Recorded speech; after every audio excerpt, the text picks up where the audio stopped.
Assalamualaikum warahmatullahi wabarakatuh. Perkenalkan nama saya Tiana Setiawan dari Prodi Teknik Industri. Saya di sini akan menjelaskan ya tentang analisis kinerja keuangan PT Perusahaan Gas Negara Persero periode 2016 sampai 2019. Oke, sebelum masuk ke materi, eh, perusahaan membuat keuangan atau analisis keuangan, yaitu selain memeriksa pendapatan, yaitu sebagai peningkatan nilai entitas perusahaan tersebut ya. Peningkatan nilai perusahaan berbanding lurus dengan peningkatan kinerja perusahaan secara keseluruhan. Nah, salah satu cara yang dapat digunakan untuk menilai kinerja perusahaan yaitu dengan menganalisis laporan keuangan. Laporan keuangan merefleksikan kegiatan suatu perusahaan karena di dalamnya tercantum sejumlah pendapatan, pengeluaran, nilai, aset, dan hutang, dan lain-lain. Laporan keuangan merupakan salah satu sarana penting untuk mengkomunikasikan informasi keuangan kepada pihak-pihak di luar perusahaan. Salah satu tujuan lainnya yaitu laporan keuangan perusahaan itu yaitu untuk menyediakan informasi penting dan berguna dalam perusahaan keputusan bisnis maupun investasi. Nah, di sini saya menjelaskan ya, yaitu di sini ada tahapan-tahapan ya, rasio keuangan perusahaan PT Gas Negara Persero periode 2016 sampai 2019. Oke, di sini yaitu adalah rasio keuangan. Rasio keuangan adalah angka yang diperoleh dari hasil perbandingan antara satu pos laporan keuangan dengan pos lainnya yang mempunyai hubungan signifikan.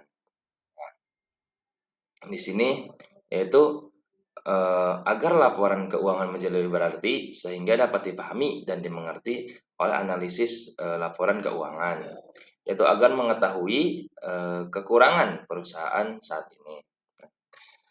Jadi di sini saya akan menganalisis ya laporan keuangan. Jadi itu di sini ada 3 cara atau jenis-jenisnya ya rasio keuangan. Yaitu di sini ada rasio likuiditas, yang kedua rasio solvabilitas, yang ketiga ada rasio profitabilitas.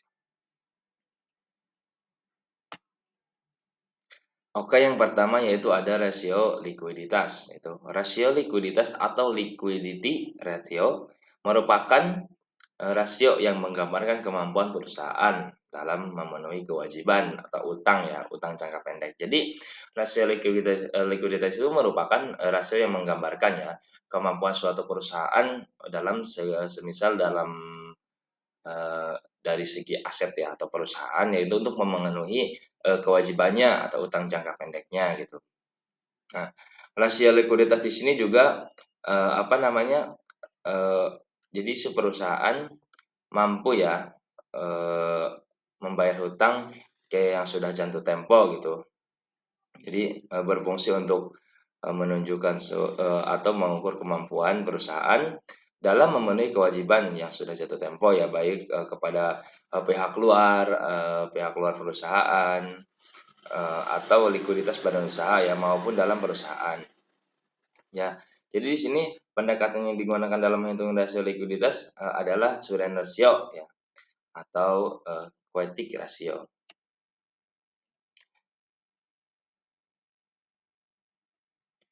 Oke, selanjutnya yaitu ada rasio solvabilitas. Rasio solvabilitas merupakan rasio yang digunakan untuk mengukur sejauh mana aktiva perusahaan atau aset ya eh, dibiayai, yaitu yang dibiayai dengan utang itu.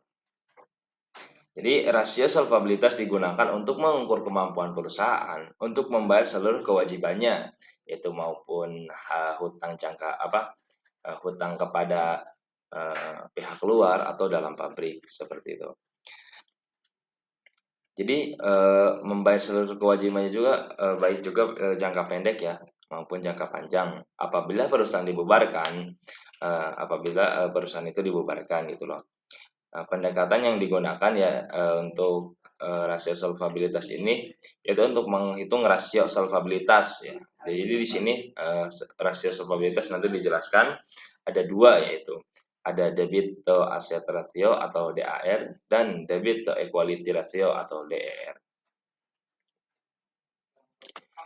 Yaitu selanjutnya ada rasio probabilitas. Yaitu rasio probabilitas adalah menggambarkan kemampuan perusahaan untuk mendapatkan laba ya melalui suatu kemampuan dan sumber yang ada seperti kegiatan penjualan kas, modal jumlah karyawan, jumlah cabang dan sebagainya.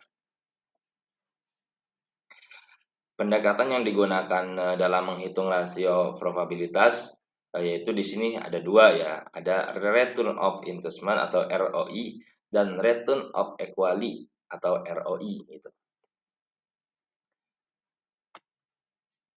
Oke, selanjutnya yaitu di sini ada rumus-rumus rasio keuangan. Di sini ada yang pertama ya, ada rasio likuiditas atau current ratio.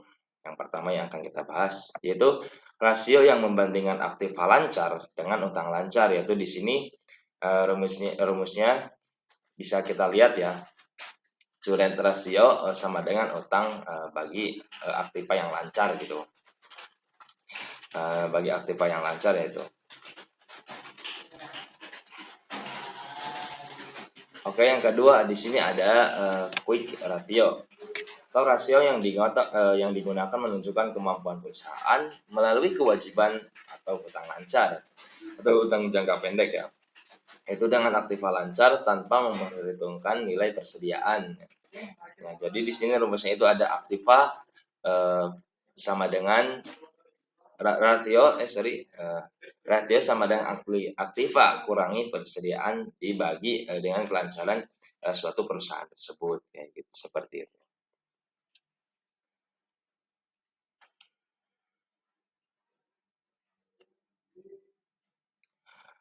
Oke, yang selanjutnya dari pembahasan yang di atas yaitu di sini ada rasio solvabilitas. Rasio solvabilitas itu terbagi dua ya, bukan terbagi dua, jadi ada dua cara ya. Yaitu yang pertama ada debt to asset ratio atau DAR. Yang kedua ada debit to equality ratio atau DER. Itu yang pertama debit to asset ratio atau DAR.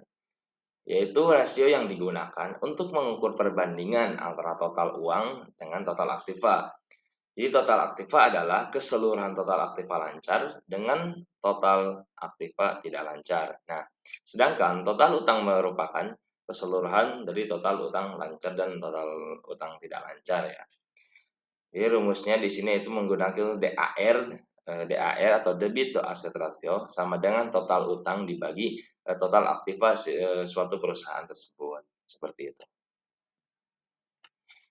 Itu di sini yang kedua ada debt to equality ratio atau DER, yaitu rasio yang digunakan untuk mengukur perbandingan antara total uang dengan modal. Jadi total utang merupakan, jadi di sini total uang ya merupakan keseluruhan total utang lancar gitu, dan total utang tidak lancar ya suatu perusahaan. Gitu. Jadi di sini rumusnya yang digunakan yaitu DER atau debit to equality ratio sama dengan total utang ya dibagi ekuitas. Jadi si total utang tersebut dibagi ekuitas dari perusahaan gitu. Seperti itu. Oke, yang selanjutnya ada rasio probabilitas. Itu di sini juga ada dua ya, ada dua dari rasio probabilitas. Yaitu yang pertama ada return of investment atau ROI ya. Jadi rasio yang menunjukkan beberapa persen laba bersih yang diperoleh bila diukur dari total aktiva. Semakin besar rasio ini, semakin bagus gitu untuk suatu perusahaan ya. Jadi rumus yang digunakan di sini yaitu ROI. ROI, Return of Investment atau ROI ya, sama dengan EAT. Jadi dibagi total aktiva. Oke, yang selanjutnya ada Return of Equality atau ROI ya. Jadi sini rasio yang digunakan untuk mengukur laba bersih sesudah pajak dengan modal sendiri. Jadi mengukur laba bersihnya itu sesudah pajak dengan modal sendiri gitu, bukan dengan modal perusahaan ya. Jadi semakin tinggi rasio ini ya, jadi semakin bagus gitu untuk suatu perusahaannya. Jadi rumus yang digunakan di sini yaitu ROI sama dengan IAT atau dibagi ekuitas ya, ekuitas dari perusahaan tersebut.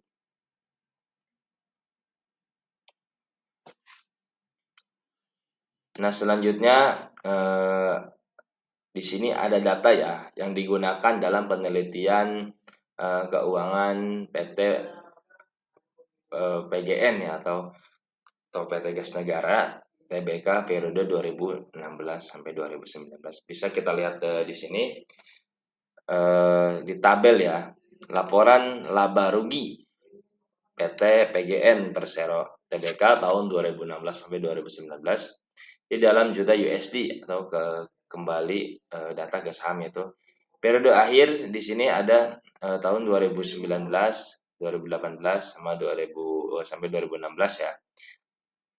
Nah, ini yaitu di sini bisa kita lihat yaitu ya biaya pendapatan total per tahunnya dari tahun ke tahunnya di sini biaya pendapatan totalnya ya naik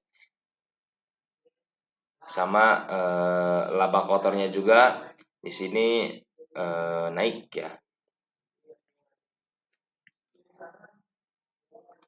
Dan di sini ada rangkuman analisis ya dari tabel yang tadi di atas dalam analisis rasio keuangan PT PGN atau PT Gas Negara ya periode 2016 sampai 2016. Jadi tabelnya tuh disajikan di bawah ini.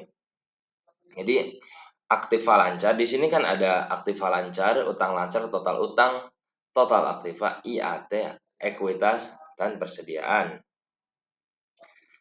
Di sini di tahun 2016 sampai 2019 itu mengalami kenaikan ya dari aktiva lancarnya.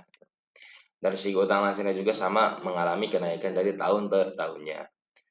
Total utangnya juga ada aktiva, IAT, ekuitas semuanya juga naik ya, kecuali di tahun 2019. Jadi persediaan dari suatu perusahaan tersebut semakin menurun seperti itu.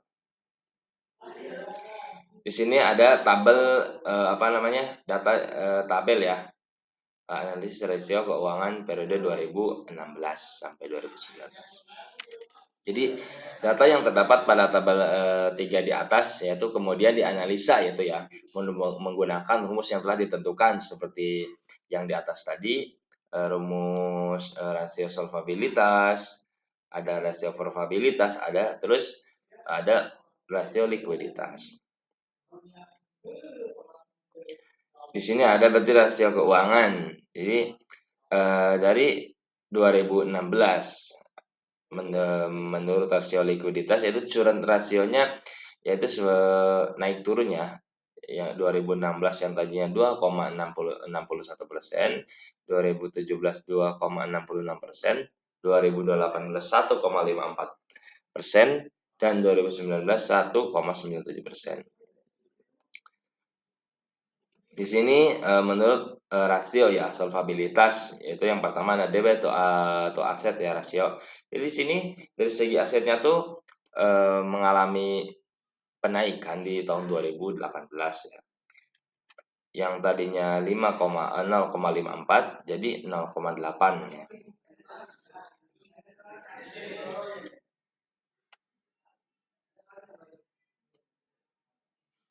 Oke, selanjutnya di sini yaitu kinerja perusahaan yang berdasarkan likuiditas. Itu besarnya rasio lancar atau current ratio yang dimiliki oleh PT PGN atau perusahaan gas negara pada periode 2016 sampai 2019 secara keseluruhan hasil tertinggi ada pada tahun 2017 dengan nilai 2,66 atau 266% dan terendah pada tahun 2018 dengan nilai 1,54 atau 154%.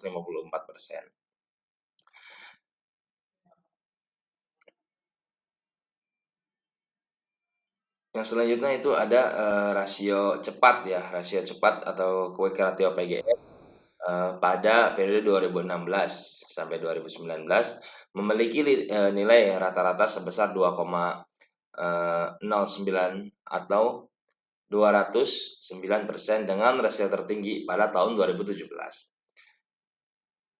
dan terendah di tahun 2018 yaitu sebesar 148% yaitu nilai rasio cepat yang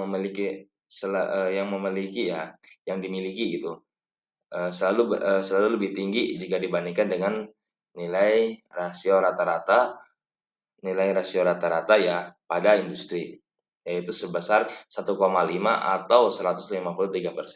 Nah, hal ini menunjukkan bahwa perusahaan masih mampu untuk membayar kewajiban jangka pendeknya yang dijamin dengan aktiva lancar tanpa memasukkan persediaan. Yaitu yang selanjutnya di sini ada kinerja perusahaan ya berdasarkan solvabilitas. Jadi rata-rata debito aset rasio sebesar 0,4%, 0,40 ya. Artinya 1 US ya. Hutang PGN dijamin dengan 0,4 US jika aktiva lancar. Jadi semakin tinggi rasio DAR, semakin besar risiko keuangannya dan kemungkinan terjadinya default ya. Karena perusahaan terlalu banyak melakukan pendanaan aktiva dari utang yaitu dengan adanya rasio gagal bayar. Itu nilai rata-rata debito ratio ya atau DR PT BGN pada tahun 2016 sampai 2019 adalah 1,57. Artinya setiap 1 US hutang dijamin dengan 1,57 US dollar ya dari modal perusahaan. Jadi semakin tinggi persentase DR menunjukkan bahwa jumlah hutang yang dimiliki oleh perusahaan lebih besar ya daripada modal si perusahaan. Sehingga biaya bunga yang ditanggung oleh perusahaan untuk pemenuhan kewajiban akan semakin besar itu. Jadi selain risiko kebangkrutan dan kemungkinan gagal bayar meningkat, biaya gagal meningkat gitu. Yang selanjutnya di sini ada kinerja perusahaan menurut probabilitas ya. Jadi nilai return of investment atau ROI dan return of equity atau ROI dimiliki oleh PT PGN berdasarkan laporan keuangan dari neraca periode 2016 sampai 2019. Jadi kuranglah baik gitu ya. Karena nilai ROI berada di bawah rata-rata industri. Hal ini terjadi karena rendahnya laba bersih yang diperoleh jika dibandingkan dengan total aktiva dan ekuitas. Kemampuan perusahaan dalam memperoleh laba bersih dan modal dan aktiva lancar yang dimiliki tidaklah efisien. Walaupun pada tahun 2016 ROI PT PGN berada di angka 14,16% ya. Nah, dari hasil perhitungan kinerja keuangan PT PGN periode 2016 sampai 2019 menggunakan rasio likuiditas, solvabilitas, dan probabilitasnya yang diperoleh kesimpulan dari rasio di atas tersebut yaitu bahwa keadaan perusahaan pada periode perhitungan berdasarkan rasio likuiditas masih tergolong sangat baik ya, karena uang jangka pendek perusahaan masih bisa dijamin oleh aktiva lancar dengan atau tanpa persediaan itu. Nah, hal tersebut ya bisa berbalik ketika dibandingkan dengan rasio solvabilitas dan probabilitas. Jadi setiap 1 US dollar setiap 1 US dollar utang perusahaan menggunakan jaminan yaitu sebesar 0,4 US dollar ya. Itu juga kalau aktiva lancar sebesar 40% dan 1,57% modal perusahaan. Tingginya rasio solvabilitas ini dapat mengurangi pendapatan bersih perusahaan karena omset yang diperoleh akan dialokasikan untuk melakukan kewajibannya gitu. Rasio probabilitas yang dimiliki oleh PT PGN ini berada di bawah rata-rata industri. Artinya, kinerja keuangan perusahaan berdasarkan rasio probabilitas dapat diasumsikan kurang baik dan dapat ditarik kemampuannya bahwa kinerja perusahaan tidaklah efisien dalam memperoleh laba bersih dan modal aktiva lancar yang dimiliki. Oke, di sini ada kesimpulannya terkait laporan keuangan PT BG. Yaitu di sini kesimpulannya berdasarkan data dan analisa yang dilakukan di atas dapat ditarik kesimpulan bahwa berdasarkan rasio likuiditas secara keseluruhan keadaan perusahaan dalam keadaan baik. Meskipun selama kurun waktu dari 2016 sampai 2019 berfluktuasi ya. Makin tinggi nilai rasio likuiditas menandakan bahwa keadaan perusahaan berdasarkan dalam kondisi baik atau liquid ya, jika dilihat dari rasio likuiditasnya. PT BGN Persero Tbk masih mampu untuk melaksanakan kewajibannya pada saat jatuh tempo yang telah ditentukan ya. Akan tetapi tingginya rasio likuiditas yang dimiliki memungkinkan makna lainnya seperti optimalnya manajemen dan menggunakan kas yang tersedia sehingga tidak maksimalnya pendapatan yang diperoleh. Di keadaan perusahaan 2016 sampai 2019 berdasarkan rate solvabilitas berada di posisi solvable ya, solvable ya. Hal ini dapat dilihat bahwa keadaan modal perusahaan cukup untuk meminjam hutang yang diberikan oleh kreditor. Aset dan modal yang dimiliki perusahaan juga masih dapat menjamin pembayaran utang jika terjadi gagal bayar. Akan tetapi, tingginya rasio solvabilitas berdampak langsung terhadap profit yang diterima karena meningkatkan beban bunga yang harus dibayar.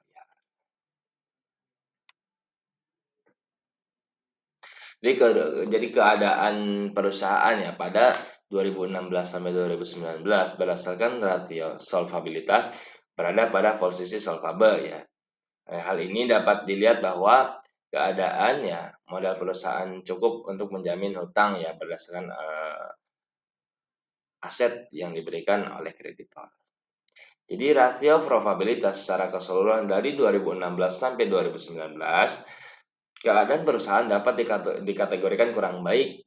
Laba bersih yang diperoleh oleh PT PGN atau PT Gas Negara Persero Tbk masih sangat rendah jika dibandingkan dengan total aktiva dan ekuitas yang dimiliki, sehingga nilai ROI dan ROE-nya perusahaan pada di bawah rata-rata industri.